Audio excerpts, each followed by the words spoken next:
Senado aprova a taxação dos super-ricos e texto vai à sanção do presidente Lula. Presidente diz a caminho da COP28 que daqui a 10 anos, Brasil será a Arábia Saudita da energia verde. Queda no desmatamento da Mata Atlântica foi de quase 60%. Levantamento da Confederação Nacional dos Transportes aponta problemas na pista de quase 70% das rodovias do país. Pesquisa aponta que mensalidade escolar deverá subir mais que o dobro da inflação no ano que vem. Expectativa de vida dos brasileiros sobe para mais de 75 anos. Israel e Hamas têm mais um dia de troca de reféns e cessar-fogo prorrogado. E amanhã será o dia muito esperado pela maioria dos trabalhadores. Vai sair o 13º salário. Agora no Jornal das 22.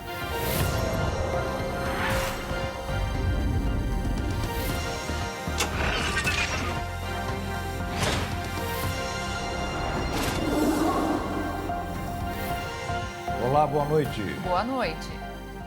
O presidente Lula disse hoje que daqui a 10 anos o Brasil deverá ser chamado de Arábia Saudita da Energia Verde. A declaração foi dada a caminho de Dubai, onde vai participar da COP28, a Conferência do Clima. Quem tem mais detalhes sobre o assunto ao vivo de Brasília é a repórter Jaqueline Fonseca. Boa noite, Jaqueline.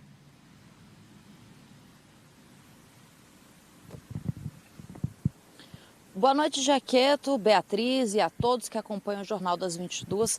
A maioria da delegação brasileira já está em Dubai para participar da COP28, mas o presidente Lula só chega amanhã, no começo da tarde, depois de uma passagem por Doha, no Catar. Nesta edição da COP, são esperados mais de 130 chefes de Estado. Este é o maior evento do mundo para discutir mudanças climáticas. E nesta edição, duas discussões são essenciais a nível global para, de fato, conseguir conter as mudanças climáticas. A primeira é a revisão do Acordo de Paris, firmado em 2015. Naquela época, os países fizeram um compromisso de reduzir a emissão dos gases do efeito estufa para impedir que o globo, a Terra, ultrapasse a temperatura de 1,5 grau com relação ao que era verificado antes da industrialização. O tempo passou, muitos países não atingiram essas metas e agora esse acordo precisa ser revisitado. Uma outra discussão fundamental trata do Fundo de Perdas e Danos, criado na COP27 no ano passado, lá no Egito. Este fundo serve para dar assistência financeira aos países que sofrem com eventos climáticos extremos, como secas, inundações ou incêndios. Este fundo foi criado no ano passado e a expectativa é que a operacionalização dele seja aprovada este ano. Isto para aumentar a captação de recursos e garantir acesso rápido do dinheiro para os países que de fato precisam deste apoio financeiro. Agora, o que o Brasil vai levar para essa discussão? Bem, segundo o governo federal, o Brasil vai enfatizar a queda no desmatamento na Amazônia, que registrou uma redução de 40% de janeiro para cá.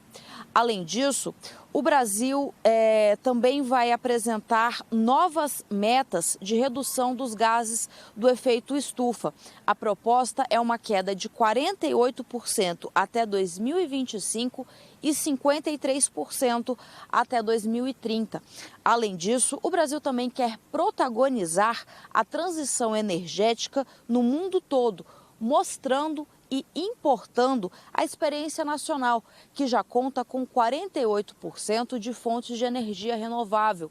Inclusive, hoje, em Riad, durante uma uma reunião empresarial, o presidente Lula comparou o potencial do Brasil para a produção de energia verde com o potencial da Arábia Saudita para a produção de petróleo. Lula disse que em 10 anos o Brasil será a nova Arábia Saudita para a produção de energia verde. Vamos conferir. Daqui a 10 anos, o Brasil será chamado a Arábia Saudita da energia verde, da energia renovável, porque é para isso que nós estamos trabalhando. Nós temos alguns compromissos firmados.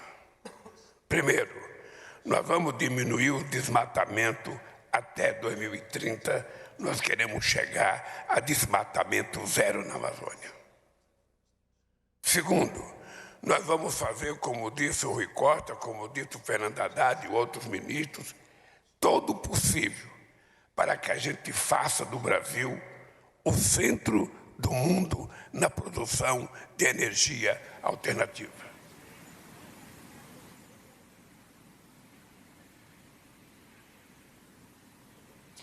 A COP vai ter duração de cerca de 2 semanas e lá no evento haverá uma espécie de um grande stand para a discussão dos temas ligados à Amazônia e ao Brasil. Neste local também haverá exposição de projetos para captação de recursos internacionais. A gente segue acompanhando essa conferência de grande importância para a questão das mudanças climáticas e todas as informações vocês conferem ao longo da nossa programação. O desmatamento na Mata Atlântica caiu 59% nos 8 primeiros meses deste ano. Entre janeiro e agosto, foi desmatada uma área de 9.216 hectares, número menor do que a registrada no mesmo período do ano passado. Os considerados bons dados consolidados do SAD Mata Atlântica são resultados de uma parceria entre a Fundação SOS Mata Atlântica, a Arquiplan e o MAP Biomas. No mês de julho, a área desflorestada da Mata Atlântica em todo o país era de pouco mais de 7.000 hectares, contra mais de 12.000 hectares registrados no mesmo mês do ano passado, uma queda de 42%. A redução no desmatamento é importante pois o bioma é uma das áreas mais ricas em espécies da fauna e da flora e fica na região litorânea, ocupada por mais de 50% da população brasileira. De acordo com os dados, houve queda no desmatamento em todos os 15 estados que compõem a Mata Atlântica. No Paraná e Santa Catarina, a diminuição foi de 64% e 66%. Goiás não teve desmatamento detectado em 2023 e é o estado que tem menos Mata Atlântica. No Sudeste, o desmatamento em Minas Gerais caiu 62%. Apesar da queda, a área mineira no país é a que mais tem números de alertas. No estado de São Paulo, a redução no desmatamento foi de 33%, mesmo com os desmatamentos naturais que aconteceram durante os deslizamentos no litoral norte, durante a madrugada do dia 19 de fevereiro, após um temporal causar deslizamentos de terra. Mesmo com a queda no desmatamento, a situação é considerada preocupante.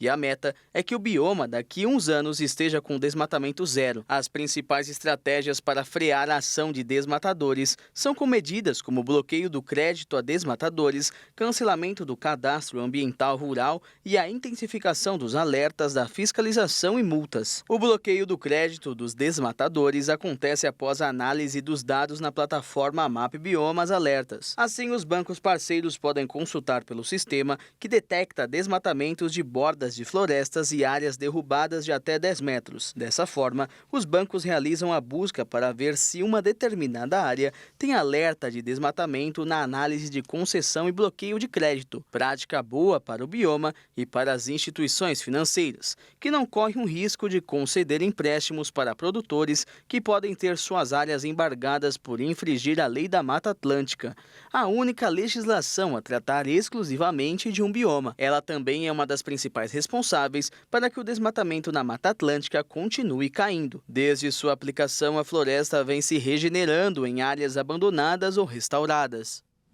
Ainda falando sobre o clima, uma pesquisa feita pela Universidade de Leeds, na Inglaterra, identificou que de 2018 a 2021, o degelo na costa ocidental da Antártica enxugou 8 quilômetros de sua extensão. A plataforma de gelo chamada de Cadman tem sofrido reduções massivas nesse período. O estudo demonstrou que anualmente mais de 2 bilhões de toneladas de gelo são derretidas dessa geleira para o mar. De acordo com os pesquisadores, a principal causa do derretimento da Cadman é o aquecimento dos oceanos, que chegaram a marcar 2 graus Celsius acima da temperatura esperada em 2018. Desde então, a plataforma tem ficado mais fina, derretendo no oceano 20 metros de altura, ou seja, o equivalente a um prédio de 5 andares. A pesquisa também identificou que geleiras próximas a Cadman não tiveram a mesma reação às águas aquecidas do oceano. Essa diferença ocorre porque quando o gelo é exposto a uma mudança no ambiente, ele atinge um ponto chamado de inflexão glaciológico e aí pode seguir caminhos distintos de reação. Para além desses fatores, o que preocupa nisso é um possível aumento nos níveis do mar e o pior, um desequilíbrio ecológico nunca antes visto. A cidade de Florianópolis, em Santa Catarina, amanheceu com as ruas totalmente alagadas. As aulas de diversas escolas do município foram canceladas e algumas rodovias tiveram que ser interditadas. Tudo isso é reflexo da histórica chuva registrada na capital na noite de ontem e que continuou nesta quarta-feira. O total de água acumulada na cidade, que é a segunda mais populosa do estado de Santa Catarina, ultrapassou a média histórica prevista para novembro e chegou aos 185 milímetros em apenas um período de pouco mais de 24 horas. A SC 405 foi interditada após a água invadir a pista no bairro do Rio Tavares, na região sul da cidade. Durante todo o dia, os motoristas tiveram que usar a SC 401, que, embora com água na pista, funcionou nesta quarta. Além de Florianópolis, a chuva também causou estragos em Balneário Camboriú, onde 2 pessoas e um animal precisaram ser resgatados às pressas.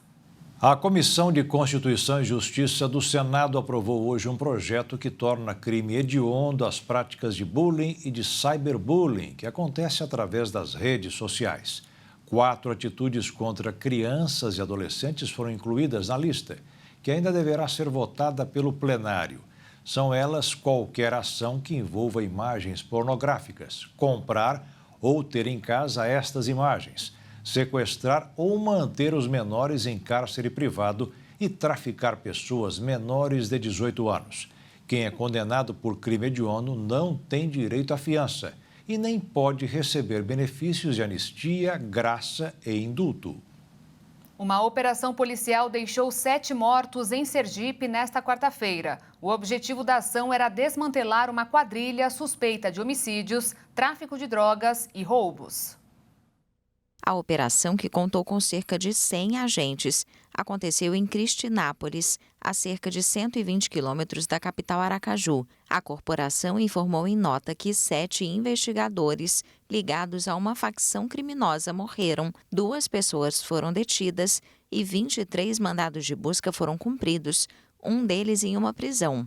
A operação teve origem em uma denúncia anônima que apontava um preso como líder da organização criminosa, acusada de homicídios e tráfico de drogas, no município de Tomar do Jeru, próximo a Cristinápolis. A região viveu este ano episódios de violência, com um homicídio e 5 tentativas. Segundo as autoridades, os casos estavam ligados a uma disputa pelo controle dos pontos de vendas de drogas. E a seguir, o Senado aprova a taxação dos super ricos e texto vai à sanção do presidente da República. E ainda, a pesquisa aponta que mensalidade escolar deverá subir mais que o dobro da inflação no ano que vem.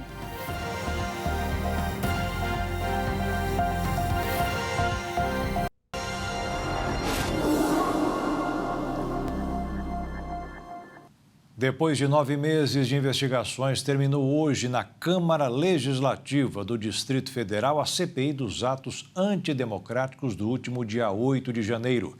Vamos voltar a Brasília ao vivo para saber da repórter Jaqueline Fonseca como ficou o relatório final. Jaque?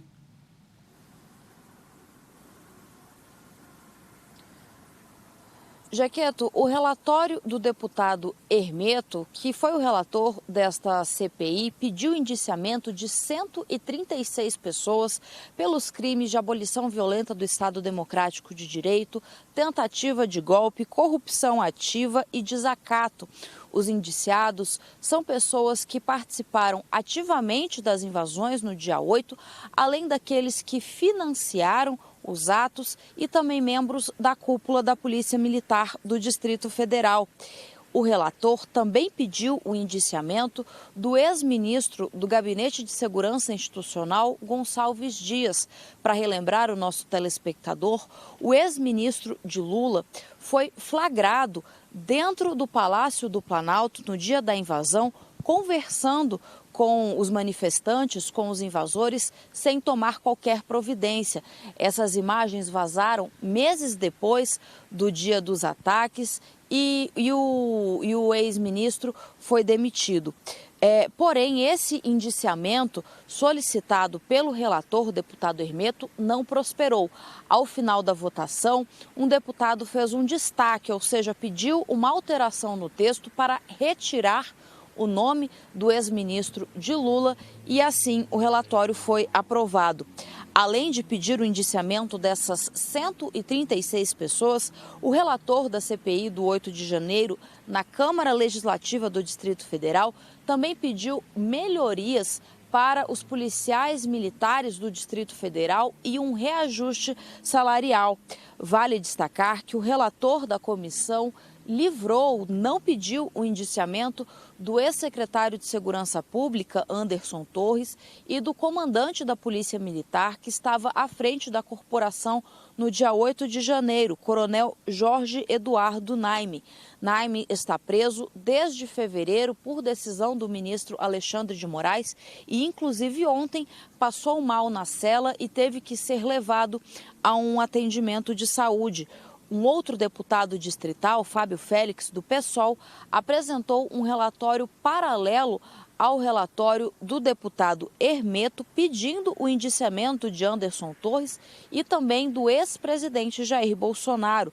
Para Fábio Félix, houve uma conspiração golpista comandada pelo ex-presidente. O deputado considera que Bolsonaro foi o ator principal do 8 de janeiro, mas foi livrado pelo relator da CPI. No fim das contas, a proposta de Fábio Félix não foi aprovada e valeu o relatório do deputado Hermeto, com esse destaque que retirou o indiciamento de Gonçalves Dias. Agora, com o relatório aprovado, o documento será encaminhado ao Ministério Público, que vai analisar o trabalho dos deputados e poderá ou não dar seguimento às denúncias para o Poder Judiciário. O Senado aprovou hoje a cobrança de impostos sobre os investimentos de alta renda nos fundos exclusivos e nas empresas no exterior, as offshores. Depois da decisão tomada hoje, ficará faltando apenas a assinatura do presidente Lula para as novas regras gerarem para os cofres do governo 20 bilhões de reais no ano que vem. A estratégia para zerar as contas públicas prevê que as aplicações feitas fora do país paguem 15% de imposto uma vez por ano. Já para os fundos exclusivos destinados a quem tem mais de 10 milhões de reais, as regras são diferentes. A taxa será de 15% em aplicações de longo prazo e 20% para curto prazo.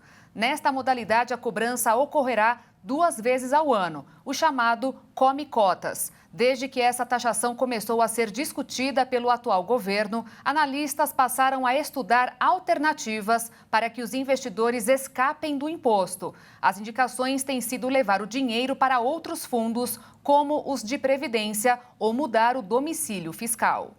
O governador de São Paulo, Tarcísio de Freitas, do Republicano, sinalizou hoje um possível reajuste na tarifa do metrô e dos trens metropolitanos. Ele lembrou que o passageiro paga R$ 4,40 desde janeiro de 2020, o que obriga o governo a aumentar cada vez mais o subsídio para bancar o valor, que sempre é mais. Em entrevista, Tarcísio disse que a tarifa atual está defasada e que até o fim deste ano deverá tomar uma decisão. Ou a tarifa permanece congelada ou é preciso aumentar o subsídio, o que significa que será necessário tirar este dinheiro de algum lugar. O ano letivo ainda nem terminou, mas a preocupação com a escola em 2024 já começou. Um levantamento mostrou que as mensalidades escolares vão subir, em média, mais de 9% no próximo ano. É mais que a inflação prevista para este ano, que é pouco mais de 4%, segundo o Boletim Focus do Banco Central. O reajuste da mensalidade da escola é pressão extra no orçamento das famílias, que tinham sentido algum alívio neste ano, em razão da perda de fôlego da inflação, em particular no preço dos alimentos. O cálculo do Grupo Habert, consultoria especializada em educação para estimar o reajuste escolar, tem como base a consulta de 800 escolas de educação infantil e ensino fundamental e médio de todo o país. Além disso, levam em conta a necessidade de investimentos, reajustes salariais dos professores e de outros funcionários, dívidas e outros custos. Hoje, 70% das escolas e instituições de ensino têm um nível acentuado de endividamento.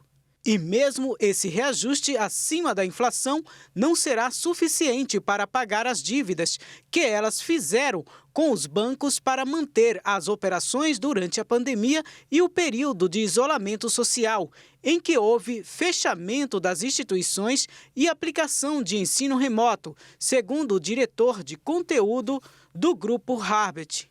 Os aumentos das mensalidades podem chegar até 9,4% em algumas regiões do país. O coordenador do Índice de Preços ao Consumidor da FGV-IBRE, André Braz, diz que os reajustes costumam vir acima da inflação média, configuram um aumento real para o consumidor.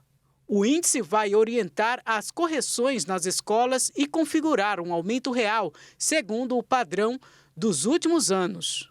Com muitas escolas enxugando custos e com salas mais vazias, o aluno que permanece acaba pagando pelo aluno que saiu, para que a escola possa manter sua qualidade de ensino. De acordo com Braz, as instituições sofreram evasão grande na pandemia e isso tem que ser levado em conta. Segundo dados do IBGE, em 2020, os custos regulares tiveram alta de 1,13%, com descontos aplicados na pandemia. Em 2021, a alta foi de 2,64%. No ano passado, o aumento foi de 7,48%. E a Assembleia Legislativa de São Paulo colocará em discussão na próxima segunda-feira o projeto de lei que autoriza a privatização da Sabesp, a Companhia de Saneamento Básico do Estado. A informação foi confirmada pelo presidente da Alesp, André do Prado, durante uma sessão extraordinária que durou menos de 3 minutos. A ideia é de que a desestatização aconteça por meio da venda de parte das ações que o Estado possui da empresa. Quase 70% dos brasileiros reprovaram o veto do presidente Lula ao projeto de lei de desoneração da folha de pagamento de 17 setores da economia. Com a decisão do presidente, a medida fiscal terminará no próximo mês. Cerca de 1 milhão de empregos ficarão em situação de perigo. A expectativa é de que o Legislativo faça uma análise sobre o veto na próxima sessão. E segundo o levantamento feito pelo Real Time Big Data, mais de 60% dos entrevistados gostariam que fosse derrubado. No mercado financeiro, os investidores repercutiram a divulgação da segunda prévia do Produto Interno Bruto dos Estados Unidos no terceiro trimestre de 2023 e também um possível corte nas taxas de juros do Banco Central norte-americano. No Brasil, o principal destaque da agenda econômica ficou com a alta do IGPM. Com isso, o dólar fechou em alta de 0,32%, cotado em R$ 4,88 na venda. E a Bolsa de Valores fechou em queda de 0,29%, aos 126.166 pontos. O vice-presidente da República defendeu hoje a taxação das compras internacionais de até $50. Desde agosto, quem aderiu ao programa Remessa Conforme está isento. Geraldo Alckmin ressaltou que ainda não existe uma decisão tomada, mas lembrou que é importante equilibrar as forças entre o varejo nacional e internacional. O secretário executivo da Fazenda, Dario Durgigan, já declarou que o valor do imposto de importação deverá se aproximar dos 20%. Também hoje, o presidente em exercício e ministro do Desenvolvimento afirmou que uma nova proposta para a desoneração da folha de pagamento está em estudo. Alckmin garantiu que o governo deve apresentar uma proposta para os setores que estavam sendo beneficiados com a desoneração da folha ainda em dezembro. Em reunião com representantes de diversas entidades do setor privado, o presidente em exercício disse que o projeto está previsto para ser discutido assim que o presidente Lula e o ministro Fernando Haddad retornarem da viagem aos Emirados Árabes. Na semana passada, Lula vetou integralmente a proposta aprovada pelo Congresso Nacional, que prorrogava até 2027 a medida que estabelece que a contribuição para a Previdência Social de 17 setores produtivos seja entre 1% e 4,5% sobre a receita bruta, em vez da contribuição de 20% sobre a folha de pagamento. Sem a prorrogação, a medida vale só até o dia 31 de dezembro deste ano. Alckmin lembrou que a desoneração de folha já existe na área rural para a pessoa física e não teve perda de receita, com a mudança da fonte de contribuição. Na reunião, Alckmin também acrescentou que o governo estuda uma nova versão do programa Desenrola, que possibilita a renegociação de dívidas para beneficiar também as empresas. Nós tivemos, especialmente há meses atrás, taxa de juros muito elevada, e muitas empresas, vindo ainda de problemas do tempo da Covid, da pandemia, tiveram dificuldade. Então há necessidade, sim, de se ter uma discussão, da mesma forma que se buscou um desenrola para as pessoas, ter um desenrola para as empresas. E a seguir, levantamento da Confederação Nacional dos Transportes encontrou problemas em 70% das estradas brasileiras. E ainda, Israel e Hamas têm mais um dia de troca de reféns e cessar-fogo prorrogado.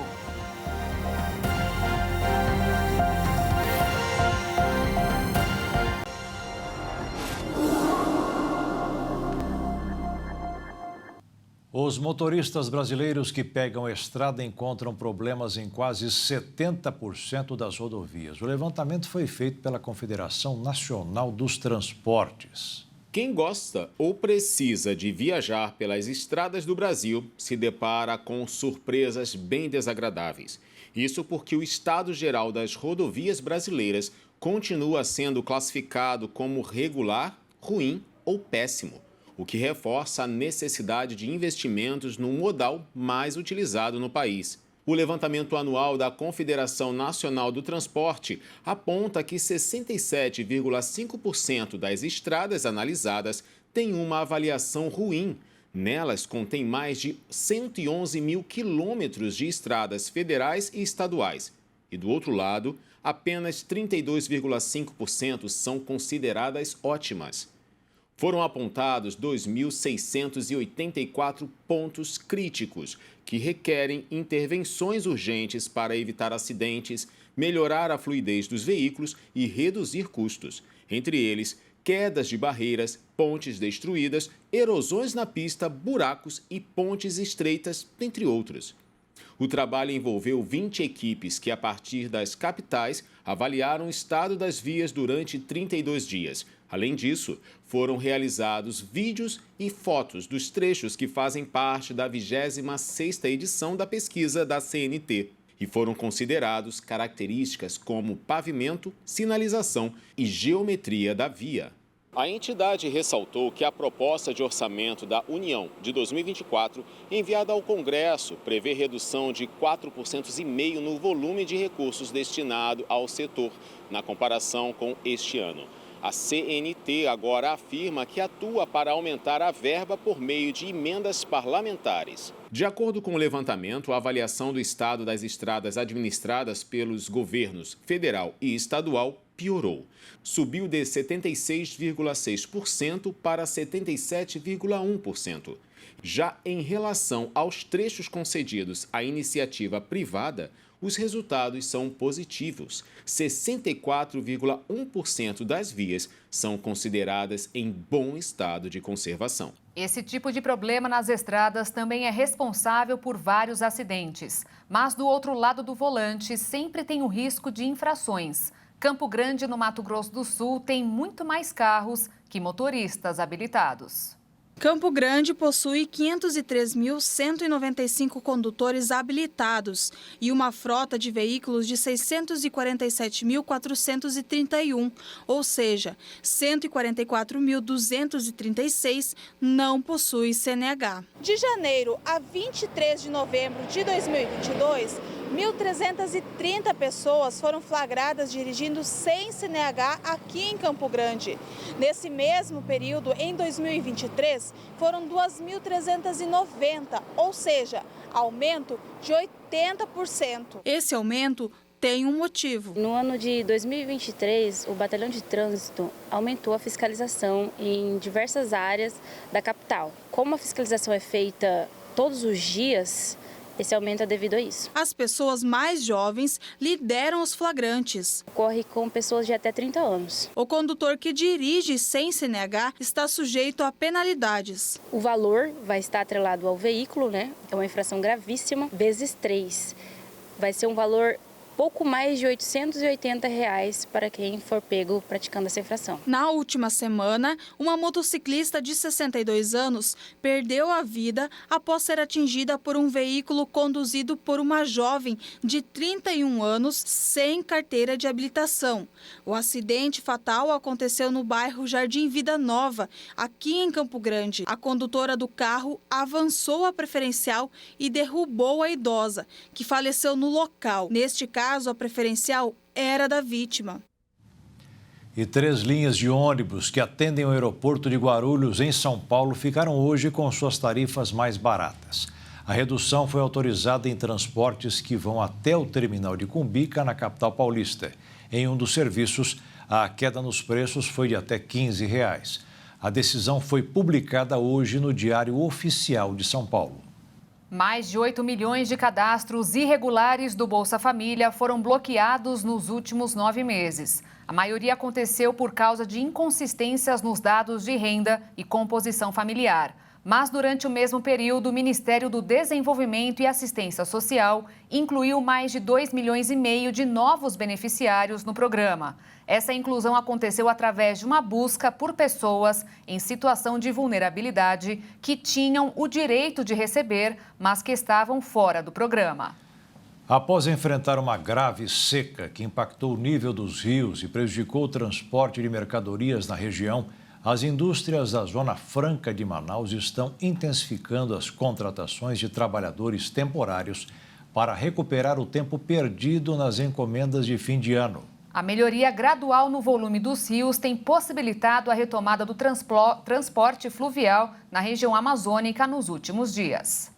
No auge da crise que afetou a Amazônia, o transporte de cargas chegou a ser realizado por caminhões embarcados em balsas que têm capacidade significativa menor. Isso resultou na antecipação de férias coletivas em diversas indústrias e algumas empresas chegaram a utilizar aviões para transportar maiores volumes de matérias-primas, embora um custo substancialmente mais elevado. Atualmente, algumas fábricas estão ampliando as contratações de temporários para fazer frente à retomada da produção e atender à elevada demanda por aparelhos de ar-condicionado. A expectativa é de que o aumento das temperaturas persista até o início do próximo ano, impulsionando a procura por climatizadores e aparelhos de ar-condicionados. Segundo o Sindicato dos Metalúrgicos de Manaus, a contratação de temporários deve atingir 5.000 neste ano, representando um acréscimo de 1.000 trabalhadores em relação ao mesmo período do ano passado e as projeções iniciais. O Polo Industrial de Manaus, que atualmente emprega 117.000 trabalhadores, está respondendo à necessidade urgente de suprir as demandas represadas. O Hamas libertou o 6º grupo de reféns nesta quarta-feira, após a extensão da trégua na guerra. As autoridades israelenses informaram que 12 pessoas, sendo 10 israelenses e 2 mulheres russas, já estão em Israel. Ao todo, 98 reféns, sendo 76 israelenses e 22 estrangeiros, foram liberados e 180 palestinos soltos de prisões. O 6º grupo de reféns dos terroristas do Hamas na faixa de Gaza foi entregue à Cruz Vermelha por volta das 6 horas da tarde desta quarta-feira, mais precisamente à 1 hora da tarde no horário de Brasília. Todos os reféns entregues foram submetidos a uma avaliação médica inicial antes de irem a hospitais, onde passarão por exames mais detalhados. As informações do exército israelense mostraram que ainda tem 149 cidadãos nas mãos dos terroristas. As entregas são parte da prorrogação do acordo de trégua com Israel, que tem prazo de término amanhã de manhã, caso não haja uma nova extensão. E, ao que parece, o grupo terrorista tem buscado formas de conseguir prorrogar cada vez mais o conflito. Segundo informações de dentro do grupo militante, o Hamas está disposto a prolongar por mais 4 dias a trégua com Israel e a libertar mais reféns em troca de prisioneiros palestinos. Para facilitar a aceitação israelense, o grupo palestino afirmou ainda que deseja manter os mesmos termos da atual trégua, que tem surtido efeito para essa fase da guerra para os sionistas. Mas, para que as entregas ocorram de maneira segura, os terroristas afirmam que é necessário cessar fogo. Isso porque o Al-Qassam, braço armado do Hamas, afirmou que 3 dos 240 reféns iniciais que estavam em poder do grupo terrorista morreram durante bombardeios de Israel ao território palestino. Segundo o Al-Qassam, o ataque que supostamente matou os reféns ocorreu dias antes da trégua negociada entre Hamas e Israel começar. Os mortos foram divulgados: um bebê de 10 meses, o mais novo dos reféns raptados, a sua mãe e o seu irmão de 4 anos. Israel ainda não se pronunciou sobre esse caso. Além das trocas, a pausa nos combates permitiu a entrada de ajuda humanitária no território palestino sitiado e devastado por 7 semanas de bombardeio israelense. Mas, para Israel, a guerra ainda pode continuar. Isso porque Herzi Halevi, chefe do gabinete do primeiro-ministro Benjamin Netanyahu, afirmou que o exército está pronto para retomar os combates e que eles estão aproveitando os dias de pausa para reforçar a sua preparação. Vale ressaltar que a retomada dos combates corre o risco de causar um desastre que poderia engolir a região. E a seguir, amanhã será dia de muita espera dos trabalhadores brasileiros. Vai sair o 13º salário. E veja também que hoje é Dia Internacional da Onça Pintada.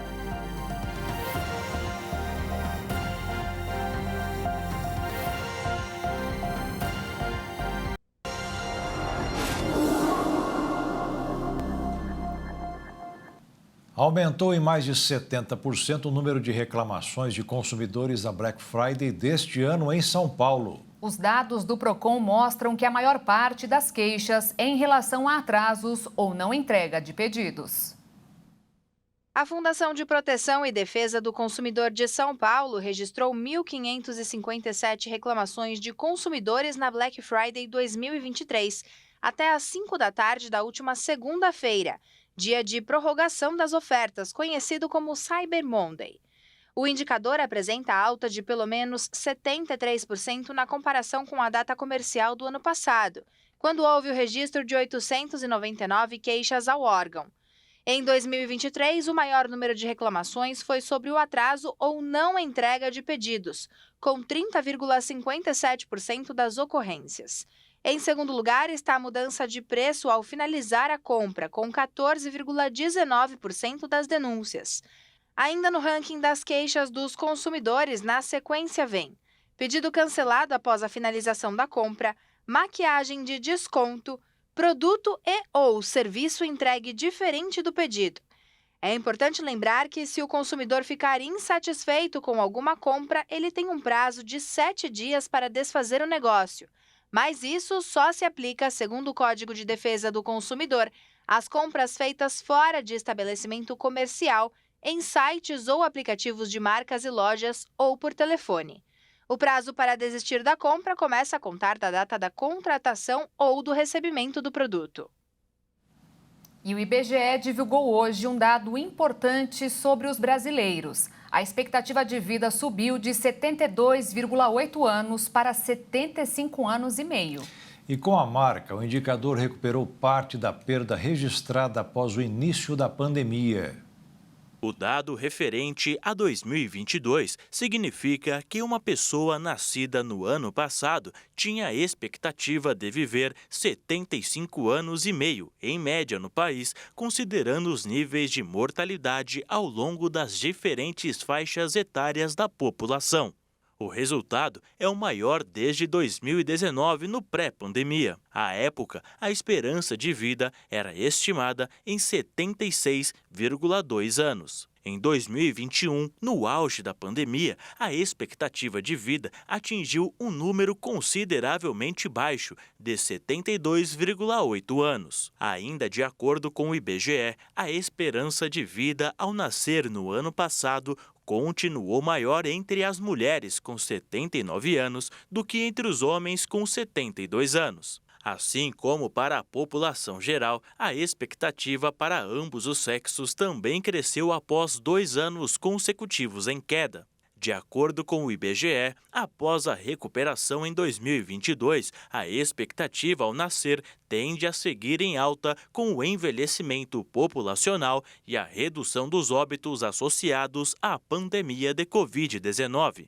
Os dados divulgados nesta quarta-feira são referentes apenas ao país. Ainda não existe o detalhamento referente a 2022 para os estados. A partir das informações do censo e dos óbitos observados, a série histórica foi reconstruída.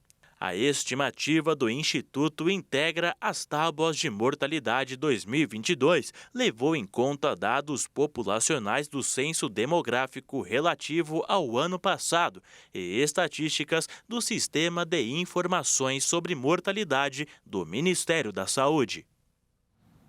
A obesidade é uma doença que atinge 6.700.000 brasileiros. E o tratamento disponível no país é desigual nos serviços de saúde particulares e no SUS, onde diversos pacientes enfrentam anos na fila para realizar a cirurgia bariátrica. A cirurgia bariátrica, único procedimento disponível no serviço público, tem o objetivo de reduzir o estômago para o paciente diminuir o consumo de alimentos e aumentar a sensação de saciedade. Porém, esse procedimento só é indicado em casos graves de obesidade. Para casos mais leves, os médicos recomendam terapias multidisciplinares, como redução de peso com dieta e exercícios físicos, reeducação alimentar e até tratamento psicológico. No caso do atendimento em hospitais públicos, os pacientes que recebem indicação enfrentam filas e esperam anos até realizar o procedimento, o que pode piorar o quadro físico e mental associado à obesidade. Pois mesmo após a aprovação da cirurgia, a pessoa entra numa fila que pode durar vários anos e muitas vezes o paciente nunca chega a fazer a cirurgia bariátrica. Ao contrário da rede pública, os planos de saúde passaram a ser obrigados a cobrir também os novos medicamentos usados contra a diabetes tipo 2 e obesidade para a perda de peso. É comum dizer que os pacientes obesos comem descontroladamente ou não têm controle do próprio impulso. Mas muitas vezes fatores psicológicos alteram todo o metabolismo, o que aumenta a vontade de comer. Existem vários estudos que comprovam o benefício da cirurgia bariátrica para reduzir, por exemplo, a incidência de doença renal crônica em pacientes com diabetes tipo 2 e obesidade. No caso dos pacientes com obesidade, os estudos mostram uma eficácia que varia de 70% a 75% dos pacientes. Os dois tipos mais comuns de cirurgia bariátrica são o bypass gástrico e o sleeve gástrico. O primeiro utiliza grampos ou cortes para reduzir o estômago e alterar o intestino, ligando a parte funcional do estômago. Nesse caso, a capacidade do estômago passa de cerca de 1,5 litros para até 200 ml. Já o sleeve, ou anel gástrico, consiste em colocar uma banda que reduz a boca do estômago, fazendo com que o conteúdo que possa passar seja reduzido. Nesta técnica, não há alteração no intestino. Também existem técnicas não tão populares assim que transformam o estômago em tubo, e o duodenal switch, que também reduz parte do estômago, mas preserva sua anatomia e fisiologia básica. Inspirado no universo de Manuel de Barros, o curta-metragem A Menina e a Árvore aproxima crianças da poesia e alerta sobre riscos ambientais. No filme, Joana aprende a importância das coisas desimportantes com o avô. Ele chama de desimportante, né? Mas nesse sentido de que nós não damos atenção para aquilo, quando na verdade fazem o seu papel de uma forma silenciosa, como a gente sabe, né? Os insetos fazendo a vida acontecer enquanto a gente está dormindo, trabalhando, fazendo mil coisas na vida e não prestando atenção nela de verdade. Os textos do poeta Manuel de Barros são encantadores. Até os adultos mais calejados se emocionam quando parte da paisagem do Pantanal é consumida pelas chamas. A nossa ideia é mostrar para as crianças que nós somos parte disso, né? Nós fazemos parte, nós integramos esse ecossistema, então nós somos responsáveis por isso também. E trazer essa consciência, esse olhar minúsculo, esse olhar íntimo com o ambiente é extremamente importante para nós aprendermos a preservá-lo também e saber conviver com ele. E o poeta Manuel de Barros sabia como ninguém tratar deste assunto. Mergulhar no universo mágico do poeta é reconhecer a importância da conservação do meio ambiente. Gostei muito, porque fala do Manuel de Barros, né? Muito legal, e também ele fala da natureza. Eu gostei bastante, é um ensinamento para nós, porque tem muito desmatamento, não só pelo calor, pelos incêndios e pelo desmatamento humano também. Porque nós não preservar, o que vai ser do mundo, né? Prezo insetos mais que aviões. O curta de animação já foi exibido 5 vezes em 2 escolas municipais aqui em Campo Grande. O lançamento oficial será em dezembro nas plataformas online do filme A Menina e a Árvore, uma adaptação do poeta que virou passarinho. Achei maravilhoso, eu chorei muito. É muito importante preservar o que é nosso, dar as coisas que a gente vê no dia a dia, mas a gente não dá importância. O filme nasceu de uma inquietação da produtora e roteirista Ara Martins. Teve um dia que eu saí na sacada da minha filha para olhar o pôr do sol e eu vi uma bola vermelha sem luz, apagada, e eu demorei para reconhecer que aquilo era o sol. Eu não queria acreditar que aquilo era o sol. E aquilo lá me gerou uma inquietação, uma ansiedade assim, muito grande, né? Uma tristeza demais de ver assim, a nossa natureza, o nosso planeta naquela situação. Vamos usar o Manuel de Barros, né, que tão lindamente defende e retrata o Pantanal, né, para poder abordar esses temas e levar uma mensagem de preservação do meio ambiente para as crianças, né, que são o nosso futuro. No final da apresentação, os alunos foram convidados a participar de dinâmicas que estimulam a criatividade. E amanhã será um dia muito aguardado pela maioria dos trabalhadores brasileiros. Será paga a primeira parcela do 13º salário deste ano. Bom para o bolso de quem poderá ir às compras ou acertar contas, e para a própria economia, que receberá uma boa injeção de recursos. E chegou o momento tão esperado por muitos brasileiros, o pagamento do 13º salário. Normalmente é dividido em 2 parcelas. A primeira paga neste dia 30 e a segunda no dia 20 de dezembro. O valor total a ser recebido, somando os 2 pagamentos, equivale ao salário de um mês. Isso se o trabalhador tiver mantido o vínculo com a empresa durante um ano completo. Se for menos tempo, ele vai receber o valor equivalente ao tempo trabalhado. Isso a partir da data da contratação. Nesse caso, é preciso dividir o valor do salário por 12 e multiplicar o resultado pelos meses trabalhados. A base de cálculo do 13º é o salário bruto sem descontos. A primeira parcela, que será recebida neste dia 30, vem completa. Só que a segunda vem com contribuição previdenciária e imposto de renda descontados. Por isso, o valor é menor. Quem tem direito ao 13º são os trabalhadores formais com carteira assinada, além dos servidores públicos, aposentados e pensionistas. No caso de afastamento por acidente de trabalho, A Justiça Trabalhista entende que o pagamento deve ser feito de forma integral, devendo o empregador completar a quantia paga pela Previdência Social. As trabalhadoras afastadas por licença maternidade também têm direito ao 13º total. Trabalhadores temporários também estão assegurados pela lei e têm direito ao 13º salário calculado de forma proporcional ao período trabalhado. E muita gente já tem planos aí para esse dinheiro extra, né? Mas eu deixo aqui opiniões de especialistas em educação financeira para um melhor uso desse valor. Se o trabalhador estiver endividado, é importante quitar ou abater a dívida com esse dinheiro, para se livrar daqueles juros que fazem esse montante crescer a cada dia. E, se possível, também é recomendável investir parte desse valor e, assim, poupar para uma situação de emergência. E hoje, dia 29 de novembro, é comemorado o Dia Internacional da Onça Pintada. O maior felino das Américas recebeu a homenagem do Programa das Nações Unidas para o Meio Ambiente, com o objetivo de sensibilizar as pessoas em todo o mundo a respeito da importância de proteger esse animal.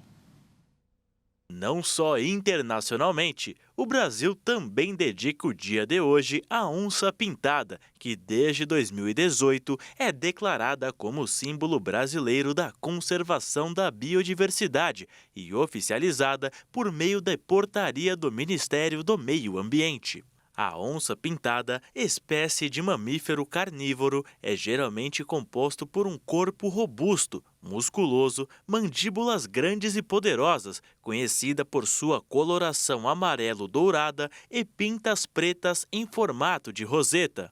Além disso, as manchas na pele das onças são únicas, como uma espécie de impressão digital, que nunca se repete, o que pode ajudar na identificação de cada indivíduo da espécie. O Brasil é o país das Américas com a maior população de onças pintadas, podendo ser vistas em todos os biomas, como na Amazônia, Pantanal, Cerrado, Mata Atlântica e na Caatinga, mas é na Mata Atlântica e na Caatinga que ela é mais ameaçada. Elas se alimentam de animais silvestres como catetos, capivaras, jacarés, veados e tatus. Infelizmente, quase metade da quantidade original das onças pintadas já se perdeu, devido às alterações ambientais provocadas por ações humanas, como caça ilegal, desmatamentos, queimadas e, consequentemente, perda de habitats, o que deixa esses grandes felinos sob grave risco de extinção. Atualmente, a onça pintada é classificada como espécie vulnerável, protegida por diversas unidades de conservações geridas pelo Instituto Chico Mendes de Conservação da Biodiversidade, além de contar com o Plano Nacional de Conservação de Espécie. E o Jornal das 22 termina aqui. Obrigada pela sua companhia, um ótimo fim de noite para você e nós te esperamos amanhã. Boa noite, fique na paz. Tchau.